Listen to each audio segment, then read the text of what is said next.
नमस्कार साथियों, जैसा कि हमने पिछले अध्याय में पढ़ा भारत की स्थिति एवं विस्तार। यह एनसीईआरटी की कक्षा 9 की सामाजिक विज्ञान की किताब का दूसरा अध्याय है, जिसका नाम है भारत का भौतिक स्वरूप। इसके अंतर्गत हम भारत के भौतिक स्वरूप में उच्चावच, पर्वत, पठार, मैदान, तटीय सीमाएं आदि का अध्ययन करेंगे और देखेंगे कि भारत की स्थिति से हटकर भारत के फिजिकल फीचर्स किस प्रकार के हैं। तो चलिए हम अपने इस अध्याय को स्टार्ट करते हैं और देखते हैं भारत के भौतिक स्वरूपों के बारे में। इस भौतिक स्वरूप में जैसे कि उत्तर में हिमालय, हिमालय के दक्षिण में मैदानी भाग, उसके दक्षिण में प्रायद्वीपीय पठारी भाग और उसके पूर्व पश्चिम तटवर्ती मैदान आदि का अध्ययन हम इस अध्याय के माध्यम से करेंगे। तो चलो हम स्टार्ट करते हैं। ये हमारा चैप्टर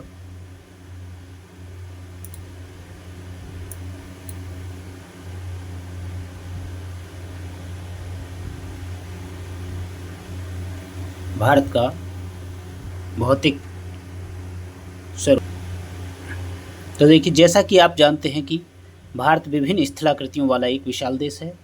आप जिस प्रकार के भू क्षेत्र में रहते हैं, यदि आप मैदानी क्षेत्र में रहते हैं तो आप वहाँ के दूर तक फैले विशाल मैदानों से परिचित होंगे, और यदि पर्वतीय क्षेत्र के निवासी हैं तो आप पर्वतीय ढलानों और घाटियों से भली भांति परिचित होंगे। वास्तव में हमारे देश में हर प्रकार की भू आकृतियाँ पाई जाती हैं, जैसे पर्वत, मैदान, मरुस्थल, पठार और द्वीप। क्या क्या पर्वत पाए जाते हैं, मैदान पाए जाते हैं, मरुस्थल पाए जाते हैं, पठार और द्वीप समूह पाए जाते हैं। आपने देखा होगा अपने घर के आसपास में या आपके खेत जिस प्रकार से होते हैं, कोई खेत बिल्कुल मैदान प्लेन होता है तो कोई ऊंचा नीचा होता है। वही प्रकार की स्थलाकृतियों को हम यहाँ पर विभिन्न विभिन्न रूपों में देखेंगे। चलिए आगे चलते हैं।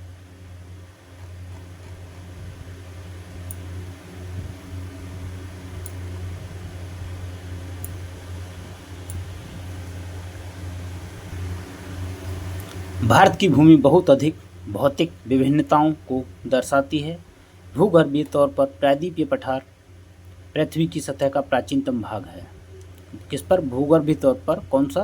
प्रायद्वीपीय पठार सबसे प्राचीनतम भाग है। ठीक, इसे भूमि का एक बहुत ही स्थिर भाग माना जाता है। कैसा भाग है ये? स्थिर भाग माना जाता है, परंतु हाल के भूकंपों ने इसे गलत साबित किया है। हिमालय एवं उत्तरी मैदान हाल में बनी स्थलाकृतियाँ हैं। हिमालय और उत्तरी मैदान कब बनी हैं? हाल ही में बनी स्थलाकृतियाँ हैं। भूवैज्ञानिकों के अनुसार हिमालय पर्वत एक अस्थिर भाग है। हिमालय पर्वत कैसा भाग है? अस्थिर है। ये स्थिर नहीं है, इसमें कुछ ना कुछ मूवमेंट होता रहता है।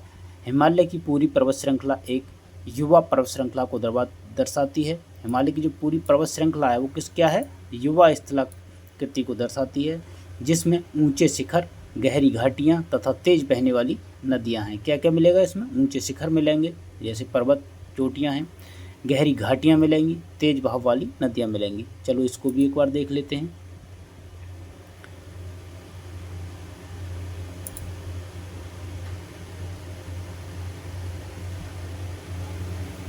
यह आपके सामने है, देख पा रहे हैं।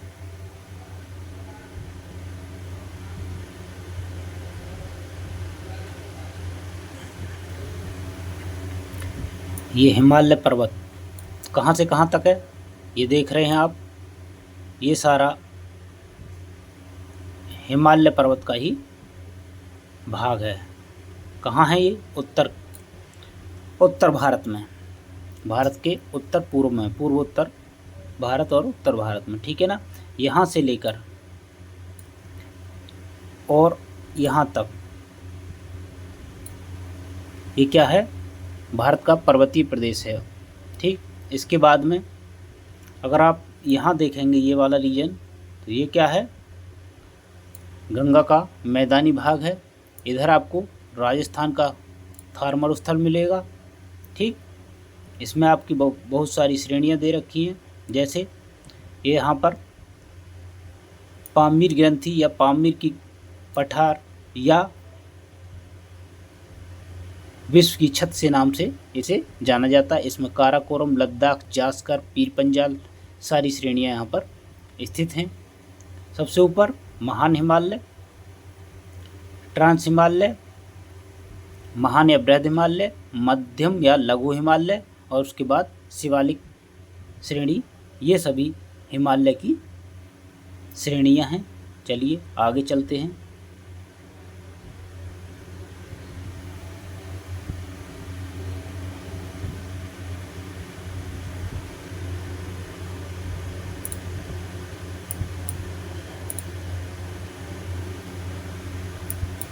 आप देख पा रहे हैं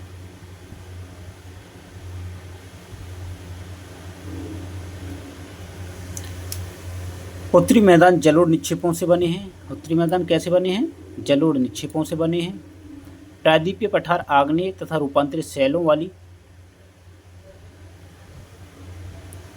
कम ऊंची पहाड़ियों एवं चौड़ी घाटियों से बना है। जो प्रायद्वीपीय पठार है वो किससे बना है? आग्नेय और रूपांतरित शैलों से पूछ लिया जाता है। कम ऊंची पहाड़ियाँ और चोटियों से बने हैं। चलिए मुख्य भौगोलिक विवरण। भारत की भौगोलिक स्थिति को आकृतियों को निम्नलिखित उपवर्गों में विभाजित किया जा सकता है। चित्र 2.2 में दिखाया गया है। हिमालय पर्वत श्रृंखला सबसे ऊपर है। उत्तर का मैदान ये हिमालय पर्वत श्रृंखला के दक्षिण में है। प्रायद्वीपीय पठार ये उत्तर के मैदान के दक्षिण में है। भारतीय मरुस्थल ये आपका भारत के उत्तर पूर्व में पड़ेगा, भारत पश्चिम में पड़ेगा। प्रायद्वीपीय पठार ये इधर पड़ेगा। भारतीय मरुस्थल कहाँ पड़ेगा आपका? ये उत्तर पश्चिम में पड़ेगा। तटीय मैदान भारत में दोनों तरफ। द्वीप समूह ये भी भारत के दोनों तरफ ही हैं। चलिए आगे है हिमालय पर्वत, इसके बारे में जानेंगे। भारत की उत्तरी सीमा पर विस्तृत हिमालय भूगर्भिक रूप से युवा एवं बनावट की दृष्टि से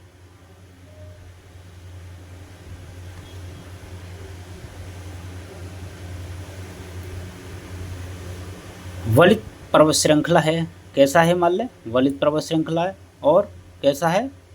युवा है। ये पर्वत श्रृंखलाएँ पश्चिम पूर्व दिशा में सिंधु से लेकर ब्रह्मपुत्र तक फैली हुई हैं। कहाँ से लेकर कहाँ तक फैली हुई हैं? सिंधु से लेकर ब्रह्मपुत्र तक। एक बार दिखा देते हैं आपको। ये यहाँ पर सिंधु नदी है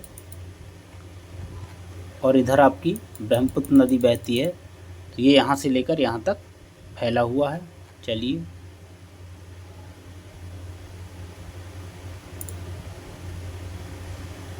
आगे देखते हैं। हिमालय विश्व की सबसे ऊंची पर्वत श्रेणियाँ हैं। हिमालय विश्व की सबसे ऊंची पर्वत श्रेणी है और एक अत्यधिक असम अवरोधों में से एक है। ये 2400 किलोमीटर कहीं कहीं मिलेगा की लंबाई में फैले एक अर्धवृत्त का निर्माण करती हैं। इसकी चौड़ाई कश्मीर में 400 किलोमीटर, अरुणाचल में 150 किलोमीटर। डायरेक्ट पूछ लिया जाता है चौड़ाई कश्मीर में कितनी है और अरुणाचल प्रदेश में कितनी है। पश्चिमी भाग की अपेक्षा पूर्वी भाग की ऊंचाई में अधिक विविधता पाई जाती है। अपने पूरे देशांतरी विस्तार के साथ हिमालय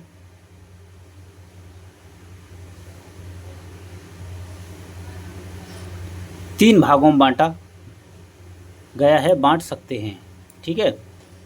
इन श्रृंखलाओं के बीच बहुत अधिक संख्या में घाटियां पाई जाती हैं। सबसे उत्तरी भाग में स्थित श्रृंखला को महान या आंतरिक हिमालय या हिमाद्री के नाम से जाना जाता है। सबसे उत्तर में क्या है? महान हिमालय या आंतरिक हिमालय, उसी को आंतरिक हिमालय भी कहते हैं, या हिमाद्री भी उसी को कहा जाता है। यह सबसे अधिक सतत श्रृंखला है। कैसी श्रृंखला है? सतत श्रृंखला है, जिसमें 6000 मीटर की औसत ऊंचाई वाले, कहीं कहीं 6100 मीटर मिलेगा, सर्वाधिक ऊंचे शिखर इसमें हिमालय के सभी मुख्य शिखर हैं। ठीक है। जैसे माउंट एवरेस्ट कहाँ पर है? नेपाल में है, 8848 मीटर। कंचनजंगा भारत में 8598 मीटर। मकालू नेपाल में है 8,481 मीटर। धौलागिरी नेपाल में है 8,172 मीटर। चलिए आगे देखते हैं।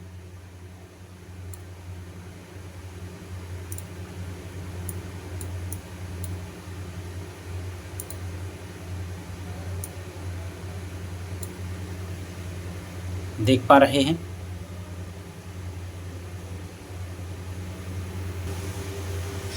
नंगा पर्वत, ये भी भारत में है 8,126 मीटर।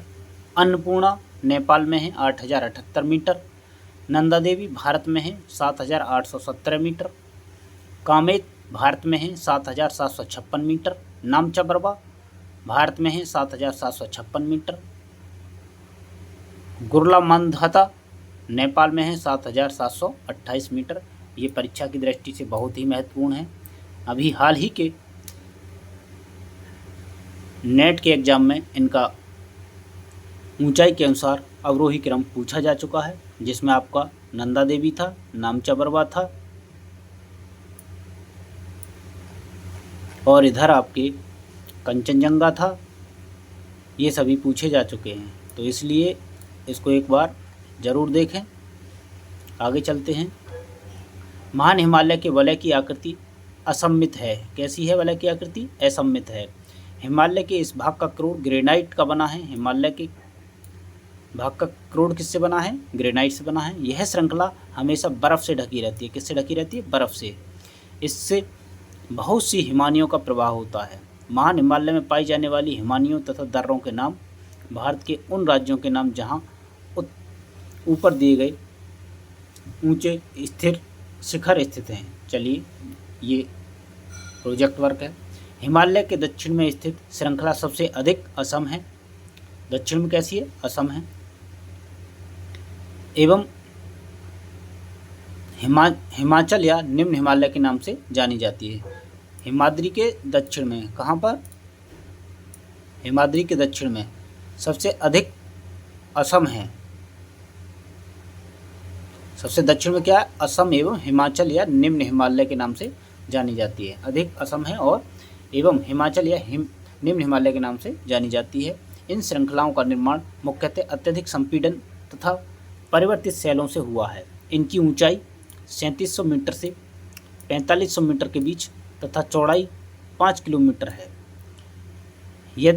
जबकि पीर पंजाल श्रृंखला सबसे लंबी तथा सबसे महत्वपूर्ण श्रृंखला है। पीर पंजाल श्रृंखला जो कैसी है?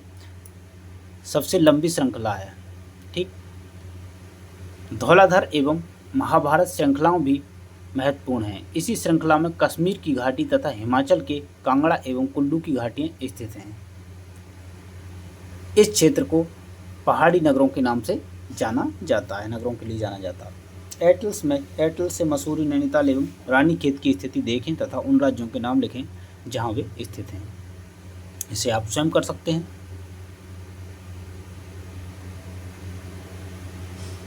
आगे है हमारा हिमालय की सबसे बाहरी श्रृंखला को शिवालिक कहा जाता है। इनकी चौड़ाई 10 से 50 किलोमीटर तथा हिमालय की सबसे बाहरी श्रृंखला क्या है? शिवालिक। चौड़ाई कितनी है? 10 से 50 किलोमीटर।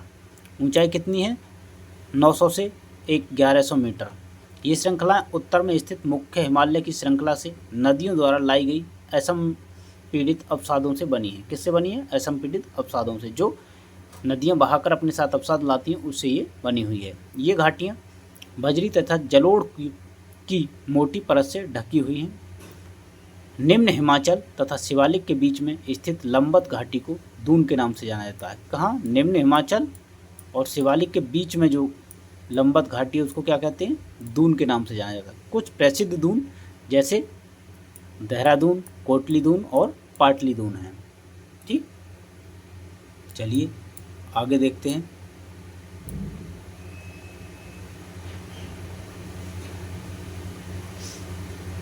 ये फिर आपके साथ में है,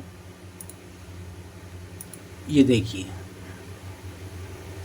ये अभी पामीर की गांठ है। यहाँ पर हिमालय इधर मुड़ जाता है, जिससे एक हिंदकुश और एक कुनलुन श्रेणी है। यहाँ से हिमालय ये एक गांठ के रूप में बन जाता है। गांठ नहीं, इसका कोई कोना नहीं निकला हुआ है, ये ऊपर से समतल है, इसलिए इसको पठार कहते हैं, पामीर का पठार या पामीर की गांठ या विश्व की छत के नाम से जाना जाता है।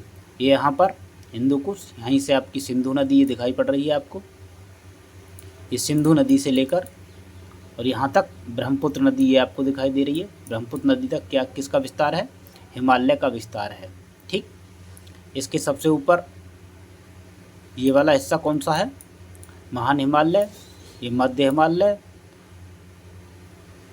और ये आपका शिवालिक श्रेणी है। इसकी चौड़ाई यहाँ पर कितनी है? अभी बताए थे, बताएगा कोई? नहीं ध्यान, कोई बात नहीं, बताते हैं।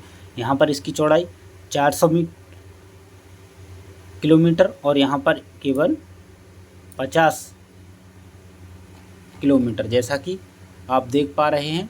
ये रही, ये अभी पढ़ा चुके हैं। यहाँ पर कितनी थी? 400 और 150। जम्मू कश्मीर में 400, अरुणाचल में 150। ठीक, बहुत सारी नदियाँ निकल रही हैं, जैसे गंगा है, यमुना है, घग्गर है, गंडक है, कोशी है, ब्रह्मपुत्र है, इधर झेलम, सिंधु, झेलम, रावी, सतलज, ये सारी निकल रही हैं। ठीक, आगे चलते हैं।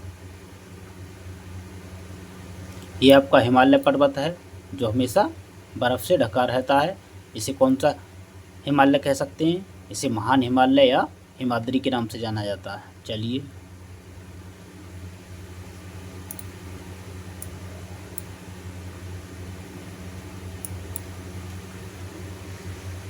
आगे देखते हैं। देख पा रहे हैं, इस उत्तर दक्षिण के अतिरिक्त हिमालय को पश्चिम से पूर्व तथा तक स्थित क्षेत्रों के आधार पर भी विभाजित किया गया है।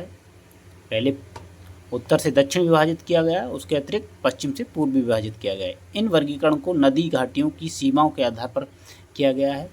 जो पूर्व से पश्चिम है उसे किसके आधार पर किया गया है? नदियों के आधार पर किया गया। उदाहरण के लिए सतलुज एवं सिंधु के बीच हिमालय भाग को पंजाब हिमालय कहते हैं। सतलज और सिंधु के बीच में कौन सा है? पंजाब हिमालय के नाम से जाना जाता है।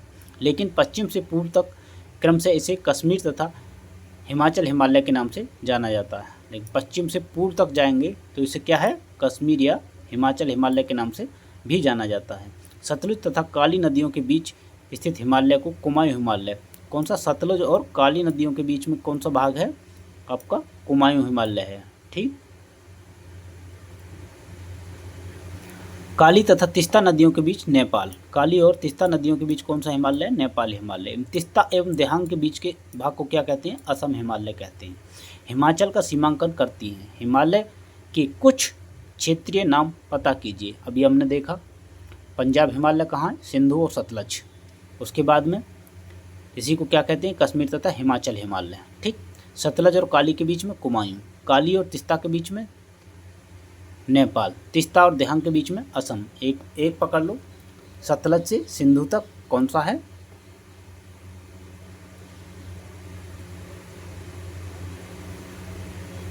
कश्मीर हिमालय। उसके बाद में सतलज से काली कह सकते हैं, सिंधु से सतलज, कश्मीर, सतलज से काली, कुमायूं, काली से तीस्ता, नेपाल, तीस्ता से देहांग, असम हिमालय। ठीक, ब्रह्मपुत्र हिमालय की सबसे पूर्वी सीमा बनाती है। ब्रह्मपुत्र क्या है? हिमालय की सबसे पूर्वी सीमा बनाती है। देहांग महाखड्ड गॉर्ज के बाद हिमालय दक्षिण की ओर एक तीखा मोड़ बनाते हुए भारत की पूर्वी सीमा के साथ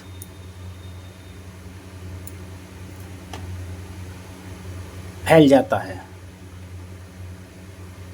इन्हें पूर्वांचल या पूर्वी पहाड़ियाँ तथा पर्वत श्रृंखलाओं के नाम से जाना जाता है। जब ये इधर किधर मुड़ जाता है?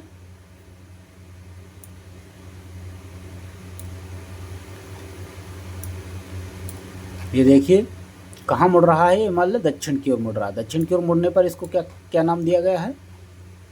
पूर्वांचल या पूर्वी पहाड़ियाँ तथा पर्वत श्रृंखलाओं के नाम से जाना जाता है। ये पहाड़ियाँ उत्तर पूर्वी राज्यों से होकर गुजरती हैं तथा मजबूत बलुआ पत्थरों से जो अवसादी शैल हैं, कौन से? बलुआ पत्थर कैसे हैं? अवसादी शैलें से बनी हैं। ये घने जंगलों से ढकी हैं तथा अधिकतर समांतर श्रृंखलाओं एवं घाटियों के रूप में फैली हैं। पूर्वांचल में क्या? पटकोई, नागा, मिजो और मणिपुर पहाड़ियाँ शामिल हैं, ये पूर्वांचल में है। अब देखते हैं उत्तर का मैदान। उत्तरी मैदान 3 प्रमुख नदी प्रणालियों, कितनी 3 नदी प्रणालियों कौन कौन सी? सिंधु, गंगा एवं ब्रह्मपुत्र, इनकी सहायक नदियों से बना है। यह मैदान जलोढ़ मैदानों से बना है। लाखों वर्षों में हिमालय के गिरिपद में स्थित बहुत बड़े बेसिन द्रोणी से जलोढ़ों का निक्षेप हुआ, इससे इस उपजाऊ मैदान का निर्माण हुआ। इसका विस्तार 7 लाख वर्ग किलोमीटर है। जो मैदान है उत्तर का मैदान, इसका विस्तार कितना है? 7 लाख वर्ग किलोमीटर है, क्षेत्र पर फैला है। मैदान लगभग 2400 किलोमीटर लंबा और 240 से 320 किलोमीटर चौड़ा है। कितना? 240 से 320 किलोमीटर चौड़ा है। यह सघन जनसंख्या वाला भौगोलिक क्षेत्र है। कैसी जनसंख्या पाई जाती है यहाँ पर? सघन जनसंख्या पाई जाती है। समृद्ध मृदा आवरण, पर्याप्त पानी की उपलब्धता एवं अनुकूल जलवायु के कारण कृषि की दृष्टि से यह भारत का अत्यधिक उत्पादक क्षेत्र है। उत्तरी पर्वतों से लेकर, कहाँ से लेकर? उत्तरी पर्वतों से आने वाली नदियाँ निक्षेपण कार्य में लगी हैं। नदी के निचले भागों में ढाल कम होने के कारण नदी का गति कम हो जाती है, जिसके परिणाम स्वरूप नदीय द्वीप का निर्माण होता है। आप देख पा रहे हैं ये मीजो पहाड़ियाँ हैं। कहाँ पर? मिजोरम में। यहाँ आप देख पा रहे हैं ये उत्तर का मैदानी भाग है जो समतल है। इसकी विशेषताएं हमने अभी बताई। क्या क्या विशेषताएं हैं आप इसकी? जो यहाँ सिंधु, गंगा और ब्रह्मपुत्र नदियों द्वारा बना हुआ है। ये जलोढ़ मृदा पाई जाती है। इसका विस्तार 7 लाख वर्ग किलोमीटर में है। मैदान लगभग 2400 किलोमीटर लंबा और 240 किलोमीटर चौड़ा है। सघन जनसंख्या पाई जाती है। समृद्ध मृदा आवरण है। पर्याप्त पानी की उपलब्धता रहती है। अनुकूल जलवायु मिलती है यहाँ पर। कृषि कारण की दृष्टि से अत्यधिक उत्पादक क्षेत्र है। ठीक है। उत्तर पर्वतों से आने वाली नदियाँ निक्षेपण कार्य में लगी रहती हैं और नदी के निचले भाग में ढाल होने के कारण नदी की गति यहाँ पर कम होती है, जिसके परिणामस्वरूप नदी द्वीपों का भी निर्माण होता है। चलो आगे चलते हैं हम।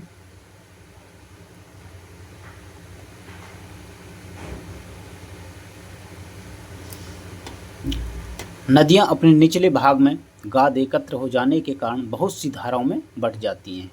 निचले भाग में गाद जब इकट्ठी हो जाएगी तो वो इधर उधर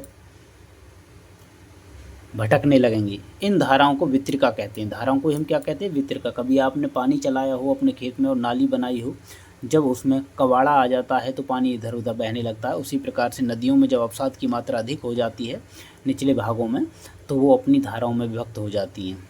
आगे जानते हैं दोआब का अर्थ। दोआब किसे कहते हैं? दो नदियों के बीच का भाग। ठीक, दो नदियों के बीच के भाग को क्या कहते हैं? दोआब। दोआब दो शब्दों से मिलकर बना है, दो तथा आब अर्थात पानी। आब का अर्थ क्या होता है? पानी। इसी प्रकार पंजाब भी दो शब्दों से मिलकर बना है। पंज का अर्थ है 5 तथा आब का अर्थ है पानी। ठीक, यहाँ पानी से मतलब है नदियाँ। पंजाब 5 नदियों का क्षेत्र। उत्तरी मैदान को मोटे तौर पर 3 उपभागों में विभाजित किया गया है। उत्तरी मैदान को कितने भागों में विभाजित किया गया है? 3 उपवर्गों में विभाजित किया गया है। सॉरी।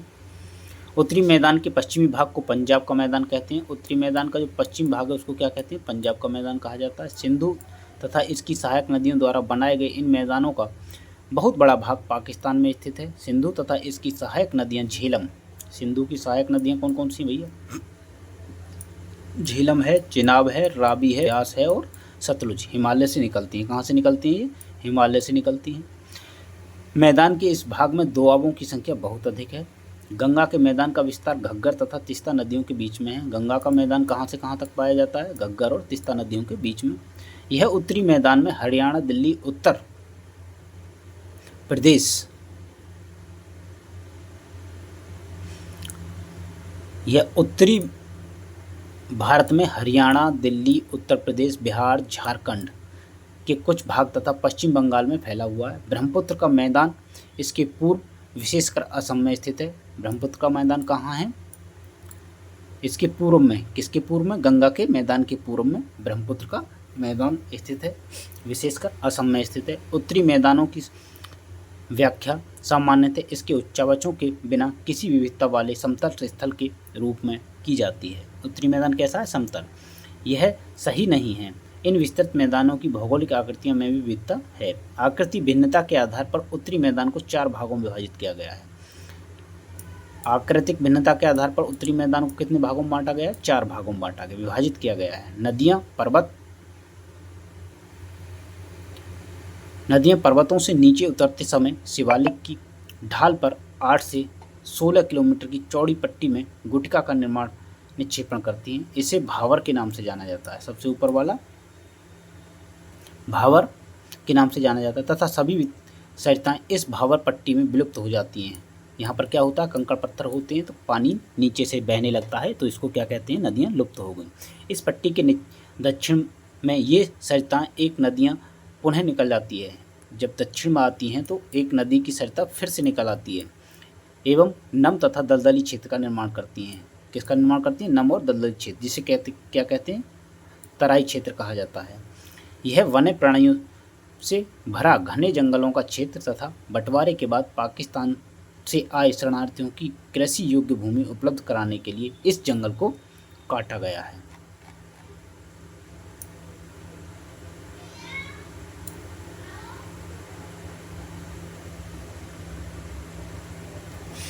जा चुका है। इस क्षेत्र में क्या? दुधवा राष्ट्रीय पार्क की स्थिति ज्ञात कीजिए। उत्तरी मैदान का सबसे विशालतम भाग पुराने जलोढ़ों का बना है। उत्तरी मैदान का सबसे विशाल भाग किससे बना है? पुराने जड़ों से बना है।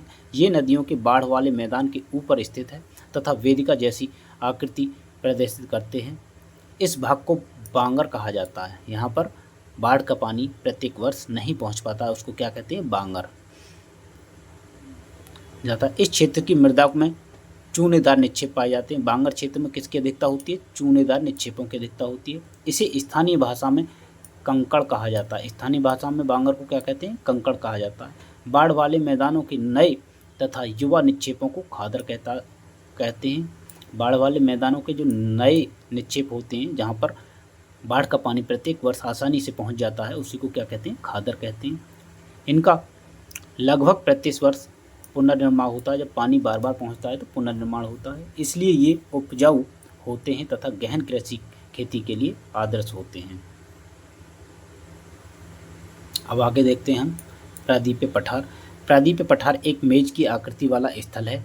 कैसा? मेज की आकृति वाला स्थल है जो पुराने क्रिस्टलीय आग्नेय रूपांतरित शैलों से बना है। प्रायद्वीपीय पठार किससे बना है? क्रिस्टलीय आग्नेय और रूपांतरित शैलों से बना है।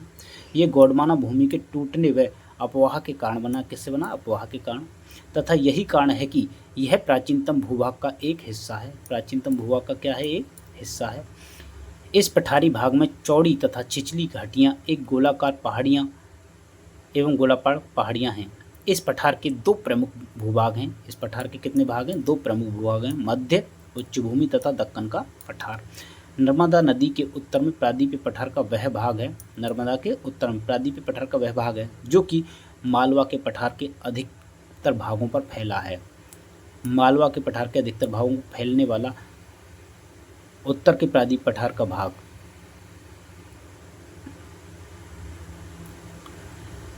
फैला है, उसे मध्य उच्च भूमि कहते हैं। किसको मध्य उच्च भूमि कहते हैं? नर्मदा नदी के उत्तर में प्रायद्वीपीय पठार का एक भाग जो मालवा के पठार के अधिकतर भागों पर फैला हुआ है, उसको मध्य उच्च भूमि के नाम से जाना जाता है। विंध्य श्रृंखला दक्षिण में सतपुड़ा श्रृंखला तथा उत्तर पश्चिम में अरावली श्रृंखला से घिरा है। ठीक है, विंध्य श्रृंखला और उत्तर में है विंध्य, दक्षिण में है सतपुड़ा, उत्तर पश्चिम में है अरावली श्रृंखला। इन सभी से ये क्या है? घिरा हुआ है। क्या? मध्य उच्च भूमि। ठीक। पश्चिम में यह धीरे धीरे राजस्थान के बलुई तथा पथरीले मरुस्थल से मिल जाता है। इस क्षेत्र में बहने वाली नदियाँ चंबल, सिंध, बेतवा, केन दक्षिण पश्चिमी से उत्तर पूर्व की ओर बहती है। ये कहाँ बहती है? दक्षिण पश्चिम से उत्तर पूर्व की ओर। इस प्रकार इस क्षेत्र ये है आपका प्रायद्वीपीय पठारी क्षेत्र। ठीक।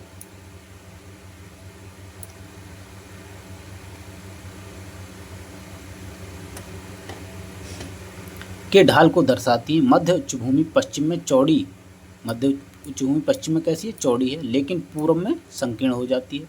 इस पठार के पूर्वी विस्तार को स्थानीय रूप से बुंदेलखंड तथा बंगेलखंड के नाम से जाना जाता है। जो मध्य उच्च भूमि का पूर्वी विस्तार है उसको क्या कहते हैं, स्थानीय नाम क्या है उसका, बुंदेलखंड या बंगेलखंड का पठार के नाम से जाना जाता है। इसके और पूर्व में विस्तार को दामोदर नदी तथा अपवाहित छोटा नागपुर पठार दर्शाता है। इसके और पूर्व में जाएंगे तो क्या आएगा, दामोदर नदी द्वारा अपवाहित एक छोटा नागपुर का पठार आ जाएगा। ठीक है।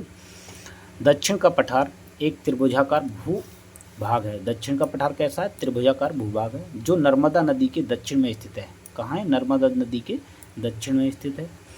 उत्तर में इसके चौड़े आधार का सतपुड़ा की श्रृंखला है। उत्तर में क्या है, इसके चौड़े आधार पर सतपुड़ा की श्रृंखला है। जबकि महादेव, कैमूर की पहाड़ी तथा मैकाल श्रृंखला इसके पूर्व विस्तार हैं। भारत के भौतिक मानचित्र पर इन पहाड़ियाँ एवं श्रृंखलाओं की स्थिति को ज्ञात करें। दक्षिण का पठार पश्चिम में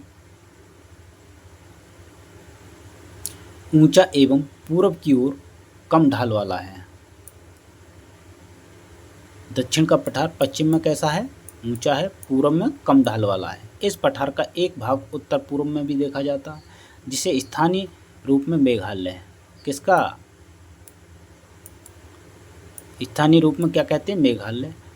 कार्बी एंग्लोंग का पठार तथा उत्तर कचार पहाड़ी के नाम से जाना जाता है। किसका, दक्षिण का पठार।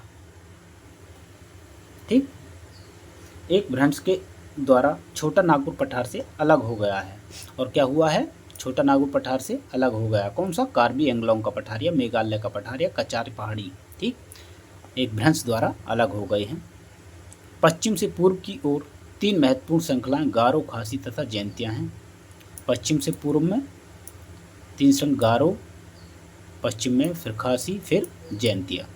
दक्षिण के पठार के पूर्वी एवं पश्चिमी सिरे पर क्रम से पूर्वी तथा पश्चिमी घाट स्थित हैं। दक्षिण के पठार के पूर्वी एवं पश्चिमी सिरे पर क्या है, पूर्वी एवं पश्चिमी घाट स्थित हैं। पश्चिमी घाट पश्चिम तट के समानांतर स्थित है, वे सतत है। पश्चिमी घाट कैसा है, सतत है, कहीं से कटा फटा नहीं है, तथा इन्हें केवल दर्रों के द्वारा ही पार किया जा सकता है। केवल दर्रा से इसे पार कर सकते हैं। भारत के भौतिक मानचित्र के में थालघाट, भोरघाट, पालघाट की स्थिति ज्ञात करें। पश्चिमी घाट पूर्वी घाट की अपेक्षा ऊंचा है। सबसे पहले आपका पड़ेगा थालघाट, कहाँ पर, मुंबई महाराष्ट्र में। फिर भोरघाट मुंबई के नीचे, मुंबई के ऊपर है थालघाट, मुंबई के नीचे है भोरघाट। फिर आपका नीचे सबसे पड़ेगा पालघाट, और पालघाट के भी दक्षिण में पड़ेगा आपका कौन सा, आगे बताएंगे, अभी नहीं। पश्चिमी घाट पूर्वी घाट की अपेक्षा ऊंचे हैं। पश्चिमी घाट कैसे हैं, पूर्वी घाट की अपेक्षा ऊंचे हैं। पूर्वी घाट 600 मीटर की औसत ऊंचाई की तुलना में पश्चिमी घाट 900 से 1600 मीटर की हैं। पूर्वी घाट का विस्तार महानदी से दक्षिण में नीलगिरी तक है। पूर्वी घाट कहाँ तक है, महानदी। उत्तर में यहाँ पर मान के चलो महानदी है, ये महानदी है, तो यहाँ पर दक्षिण में कहाँ तक है इसका, नीलगिरी तक है। पूर्वी घाट का विस्तार सतत नहीं है। कैसा नहीं है, सतत नहीं है, कटा फटा है, क्योंकि नदियाँ अवसादों को यहाँ पर एकत्रित करती रहती हैं। ये अनियमित है, बंगाल की खाड़ी में गिरने वाली नदियों ने इनको काट दिया है। पश्चिमी घाट में पर्वतीय वर्षा होती है। पश्चिमी घाट में ध्यान रखना कैसी वर्षा होती है, पर्वतीय वर्षा होती है। यह वर्षा घाट के पश्चिमी ढाल को आर्द्र हवा से टकराकर ऊपर उठने के कारण होती है। ये वर्षा कैसे होती है, पश्चिमी ढाल पर आर्द्र हवा के टकराकर ऊपर उठने के कारण होती है। ठीक, पश्चिमी घाट को विभिन्न स्थानीय नामों से जाना जाता है। पश्चिमी घाट की ऊंचाई उत्तर से दक्षिण की ओर बढ़ती जाती है। पश्चिमी घाट की, ये पश्चिमी घाट है, जब उत्तर से हम इधर आएंगे तो इसकी ऊंचाई बढ़ती जाती है। इस भाग के शिखर ऊंचे हैं, जैसे अनाईमुंडी 2695 मीटर तथा दोदा बेटा 2633 मीटर। पूर्वी घाट का सबसे ऊंचा शिखर है महेंद्रगिरी है, ये पूर्वी घाट है, इसका सबसे ऊंचा शिखर यहाँ पर महेंद्रगिरी है। पूर्वी घाट के दक्षिण पश्चिम में सेवरा तथा जावेदी की पहाड़ियाँ। पूर्वी घाट ये जो है इसके दक्षिण में, ठीक है, दक्षिण में और पश्चिम में इधर क्या है, सेवराई की पहाड़ियाँ हैं। चलिए आगे और दिखाते हैं आपको।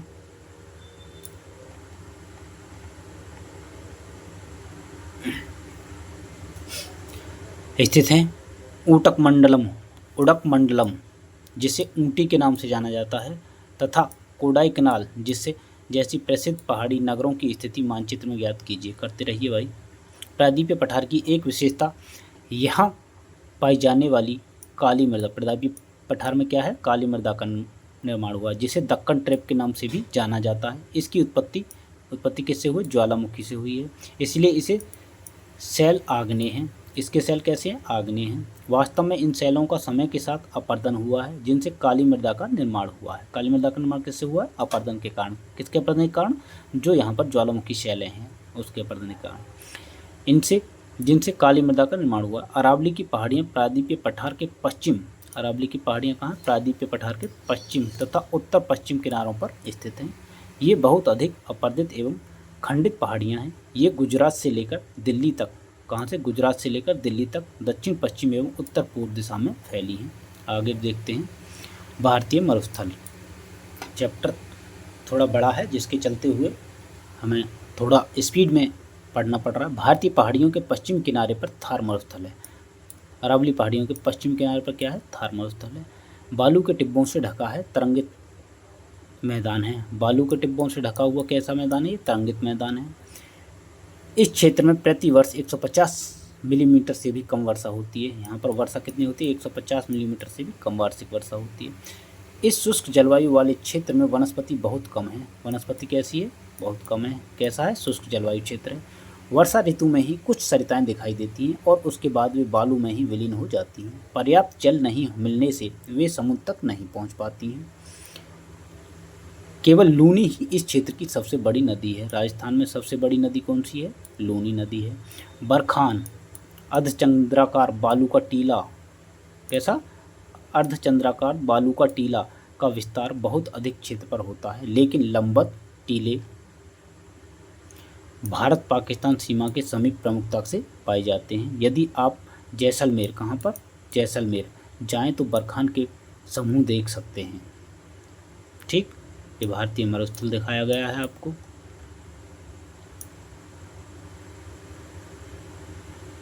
चलिए आगे देखते हैं तटीय मैदान। मान के चलिए ये भारत है, ये इसका सब तटीय मैदान आ जाएंगे। ठीक है,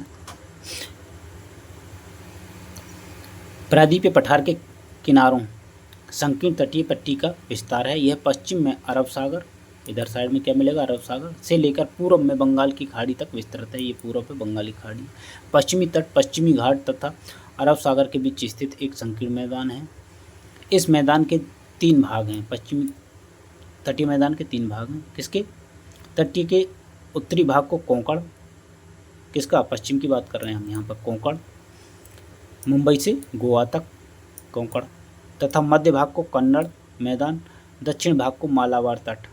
ये आपका कौन सा हो गया, कोंकण, ये आपका कन्नड़ और ये आपका मालाबार तट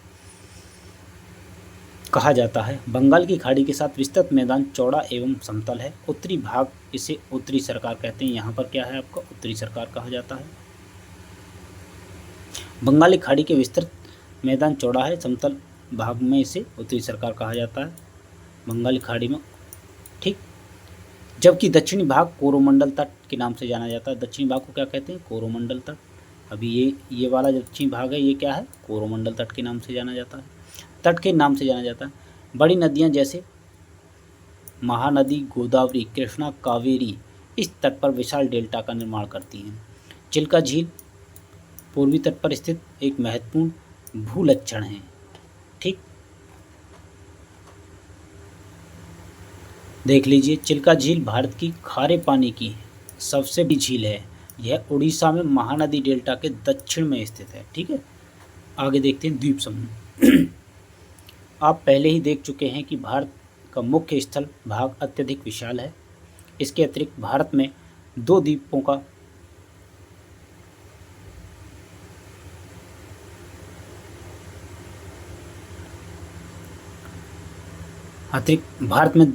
द्वीप समूहों का भी स्थिति है। क्या आप इन द्वीप समूहों को पहचान सकते हैं? बिल्कुल पहचानेंगे भाई, नहीं पहचानेंगे तो हम जरूर पहचान देंगे। चलिए, ये है एक द्वीप समूह, एक द्वीप ये है, इसे या तो अंडमान मान लें, लक्षद्वीप मान लें। ठीक, द्वीप किसे कहते हैं, जो जल से चारों ओर से घिरा हुआ क्षेत्र हो और जल से ऊपर उठा हुआ हो, उसी को द्वीप समूह कहते हैं। विशाल जल क्षेत्र से। ऐसे नहीं है, ये द्वीप नदी में भी हो सकते हैं और समुद्र में भी हो सकते हैं। चलिए खैर आगे चलते हैं। केरल के मालाबार तट के पास स्थित लक्षद्वीप की स्थिति को ज्ञात कीजिए। द्वीपों का यह समूह छोटे प्रवाल द्वीपों से बना है। सबसे पहले इनको लाकाद्वीप, भैया ध्यान रखने हैं, केरल के मालाबार तट के समीप स्थिति को ज्ञात कीजिए। द्वीपों का यह समूह प्रवाल द्वीपों से बना है। केरल के पास में किससे? प्रवाल द्वीपों से बना है। इनको लाकाद्वीप, मिनिकॉय तथा एमिनो द्वीप के नाम से जाना जाता था। 1973 में इनका नाम लक्षद्वीप रख दिया गया। लक्षद्वीप कहाँ है?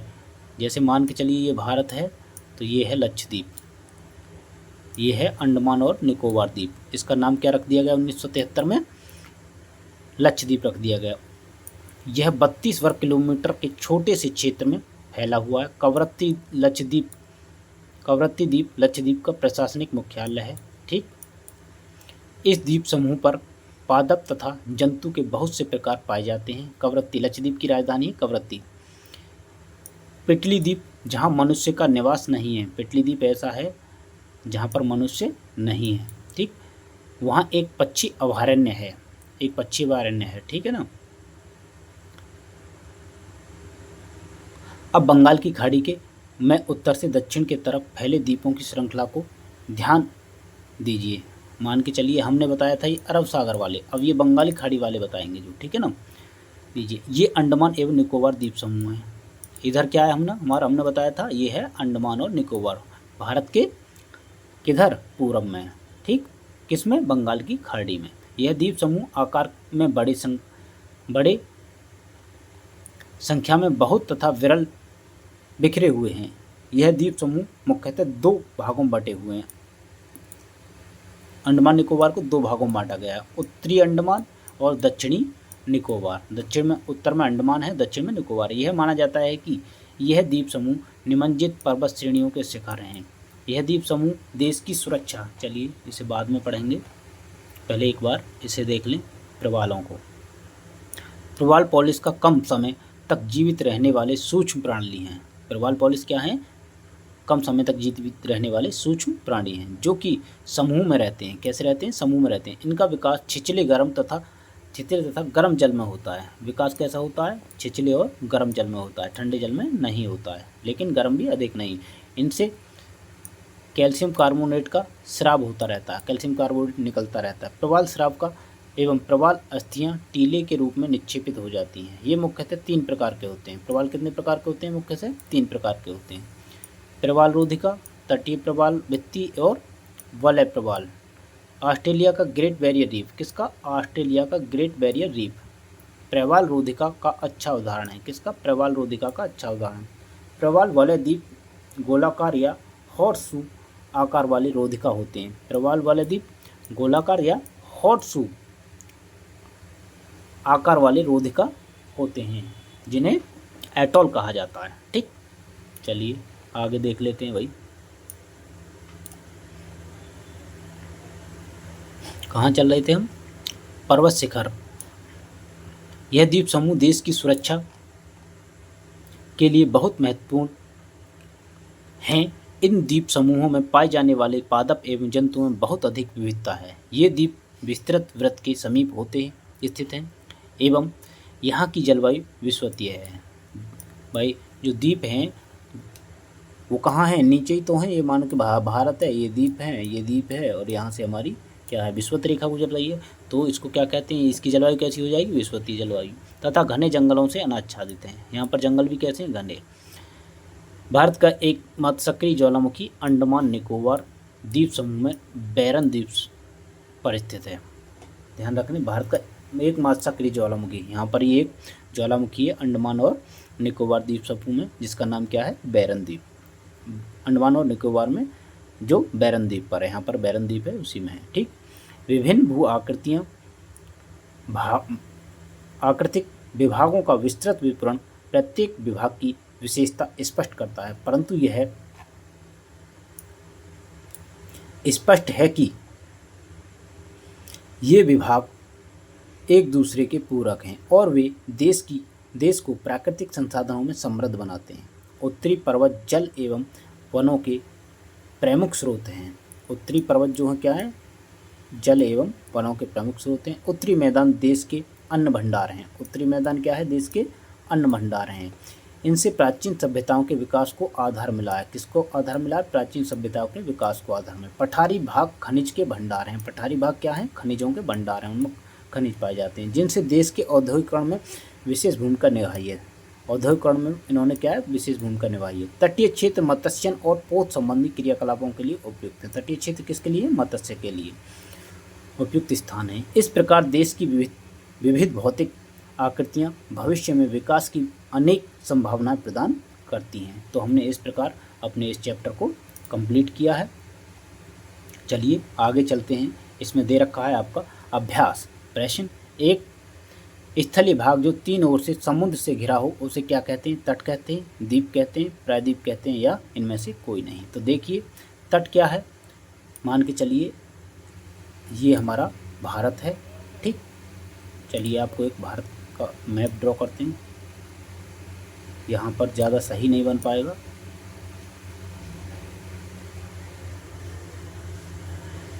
फिर भी कोशिश कर रहे हैं हम, ठीक।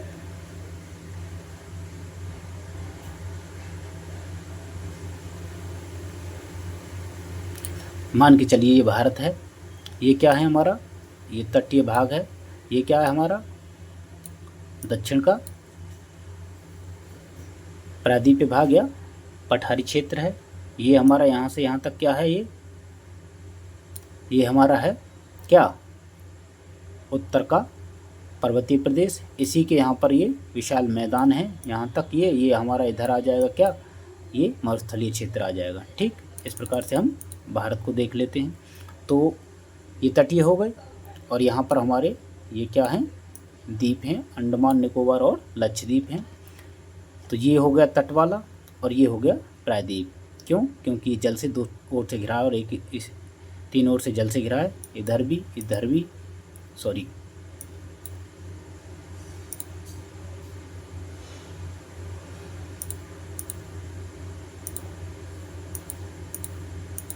कहाँ कर दिया हमने, ये रहा, ठीक। तो इसको क्या कहेंगे हम, प्रायद्वीप।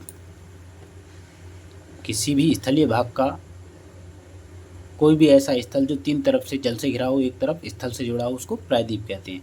भारत के पूर्वी भाग में म्यांमार की सीमा का निर्धारण करने वाली पर्वतों का नाम क्या है। भारत के पूर्वी भाग में म्यांमार की सीमा का निर्धारण कौन करता है, हिमाचल करता है, नहीं। उत्तराखंड करता है, नहीं। इनमें से कोई नहीं।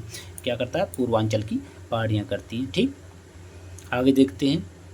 गोवा के दक्षिण में स्थित पश्चिम तटीय पट्टी, गोवा के दक्षिण में अभी पढ़ाया था, कोरोमंडल है, कोंकण है, कन्नड़ है, कोंकण है, या उत्तरी सरकार। तो गोवा कहाँ पड़ेगा आपका, गोवा पड़ेगा आपका इधर, ठीक है ना, केरल और गोवा, ठीक है ना। तो यहाँ पर हमने क्या बताया था, कोंकण, इसके बाद कन्नड़, फिर मालाबार। उत्तरी सरकार कहाँ बताया था हमने, इधर बताया था पूरब में। तो ना तो कोंकण पड़ेगा, क्योंकि कोंकण कहाँ है, उत्तर में है। चलो आगे बताते हैं। तो इसका क्या सही हो जाएगा, ऊपर सबसे कोंकण, उसके बाद में कन्नड़, ठीक। इसका सही उत्तर हो जाएगा कन्नड़। आगे चलते हैं। पूर्वी घाट का सर्वोच्च शिखर हमने बताया था आपको, क्या है, अनाईमुंडी, महेंद्रगिरी, कंचनजंगा या खासी। ना तो खासी है ना कंचनजंगा, इन दोनों को निकाल दो। अनाईमुंडी और महेंद्रगिरी ये दो मिलती हैं आपको नीचे, लेकिन पूर्वी घाट में सबसे ऊंचा शिखर कौन सा है, महेंद्रगिरी का है। हमने आपको इसकी हाइट भी बताई थी। आगे भावर क्या है, ये आप अभ्यास प्रश्न कर सकते हैं। तो इस प्रकार से ये हमारा चैप्टर यहीं पर समाप्त होता है। हमने इसके अभ्यास प्रश्न भी देखे और इसमें जाना कि भारत की जो स्थिति है वो क्या है, ठीक। भारत का भौतिक स्वरूप किस प्रकार का है। चलिए, अगर क्लास अच्छी लगी हो तो क्लास को लाइक, शेयर और सब्सक्राइब अवश्य करें। अगर कोई और